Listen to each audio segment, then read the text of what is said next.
Kabur aja dulu. Kamu pilih negara mana? Kelaparan, kemiskinan, ujung-ujungnya nyalahin pemerintah. Dibilang pemerintah tidak menyediakan lapangan pekerjaan yang layak. Padahal ada pun lapangan pekerjaan, tapi SDM-nya rendah. Kerja 2-3 bulan, resign. Nyalahin keadaan. Nggak cocok lah, atasannya sadis, kerjaannya berat, nggak sesuai gaji, lingkungannya toksik. Berhentilah kerjaan. Lama lagi nganggurnya. Nunggu lagi kepanggilan, biaya hidup, kasbon, ngutang lagi sana-sini. Ya punya tanggungan keluarga, nggak makan, nyalahin lagi pemerintah. Bikin anak mau, tapi tanggung jawabnya kurang. Pasti ada rezekinya mah. Apalagi makan, Tuhan gak akan ngebiarin hambanya kelaparan. Tuhan aja enggan sama umatnya yang cuma ngandelin takdir tanpa berusaha. Padahal kan Tuhan udah kasih modal, udah kasih waktu yang sama, udah dikasih kesehatan, skill, tapi gak dimanfaatin. Kalau masih ada yang bilang banyak anak banyak rezeki, lihat kondisi sekarang. Perselingkuhan, perceraian, kriminal, itu banyak itu faktor ekonomi. Jadi buat kalian yang sekarang sedang menjalani pekerjaan apapun itu, jangan sia-siakan kesempatan. Berilah yang terbaik dengan apa yang kamu pilih saat ini. Jangan passion dijadiin alasan. Kamu kalau udah banyak duit, kamu bebas exploring passion kamu, hobi kamu. Bahkan kamu ngejalaninnya nggak perlu harus dibayar. You have money, you have time. Kamu punya waktu untuk meluangkan passion kamu.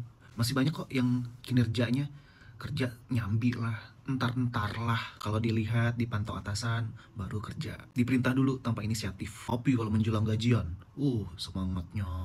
Kelar gajian, anggot-anggotan. Netflix kan, banyak istirahatnya. Belum lagi yang ngeluh ini itu. Sadar, di luar sana, banyak orang yang rebutan, yang mengharapkan posisi kamu saat ini. Lakuin secara maksimal, tunjukkan loyalitasmu. Di Jepang itu mereka dikenal dengan workaholic, saking loyalitasnya. Dari personality, mereka tuh punya ambisi yang kuat buat kehidupan mereka, bukan semata pengen cari muka. Kerja keras perlu, kerja cerdas, tepat waktu, dan dilakukan dengan senang hati. With love.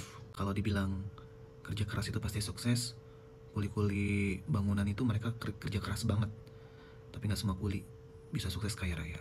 Yang punya keinginan pindah ke negeri orang atau merantau di negeri orang, yang terpenting itu siap mental. Skill yang kamu punya itu layak, dan kamu gak ngebawa kebiasaan atau hal buruk kamu dari tempat yang sebelumnya. Kamu pindah ke negeri orang tapi masih malas-malasan, terus gak disiplin waktu, kerja anggot-anggotan, attitude jelek, ya sampah dimanapun tetap sampah. Kerja dimanapun yang penting fokus. Aku lihat dari teman-teman aku, pengen kerja di Bali enak, bebas, cari uangnya mudah. Terus setelah dijalankan, sama aja. Ada juga yang dari daerah pengen kerja di Jakarta, upah di Jakarta besar, ya kebutuhan hidupnya juga besar. Begitu juga ke luar negeri, pendapatannya sih emang besar dibandingkan di Indonesia, namun biaya hidup di sana juga besar. Tapi kalau diibaratkan, kalau kamu pengen beli iPhone yang harganya 30 juta, gaji di luar negeri itu misalnya 15 juta 1 bulan, dalam 2 bulan kamu bisa kebeli iPhone. Tapi dibandingkan dengan misalnya di Jakarta yang gajinya 5 jutaan, kamu harus ngumpulin dulu minimal setengah tahun agar bisa kebeli iPhone yang 30 juta. Itu pun kalau nggak dipakai apa-apa. Tapi sih untuk aku pribadi ya, kenapa aku lebih suka traveling ke luar negeri dibandingkan domestik. Bahkan punya plan pengen stay di luar negeri. Mungkin karena aku ngerasa negeri ini sedang tidak baik-baik aja. Dari berbagai aspek, politik, hukumnya yang kalian bisa lihat sekarang, sosialnya, tingkat kriminalnya, di dunia kerja yang sikut-sikutan, mulai minimnya etika, kejujuran. Gak usah jauh-jauh deh, kadang-kadang juga jangankan tetangga kalian yang ngomongin kalian, satu keluarga aja suka bikin kalian gak nyaman. Agama yang seharusnya menjunjung tinggi toleransi di Indonesia, belum lagi yang sibuk ngurusin akhirat orang lain. Banyak drama. Orang Indonesia tuh demen yang drama-drama pertikaian, jadi bahan tontonan. Aku juga ada pernah bahas di video-video aku sebelumnya, ngebahas kehidupan di Jepang. Dan buat kamu pun yang pengen banget kerja, aku juga siap nampung kok. Kamu bisa jualan, kamu bisa jadi sales di toko aku, kamu yang bisa memanage perusahaan, kamu bisa kerja di manajemen kantor aku, atau kamu yang biasa ngonten jadi konten kreator, terus jago ngedit, atau yang bisa bawa mobil, bisa jadi tim aku.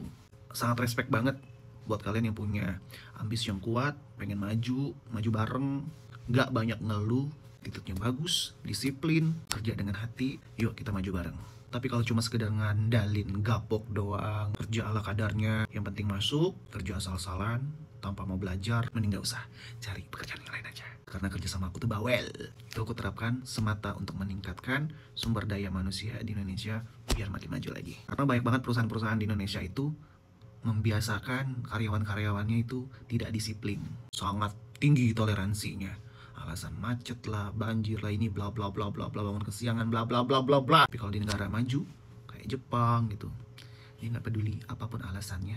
Ketika kamu tidak tepat waktu, kamu akan dapat punishment atau bye, nggak pandang bulu.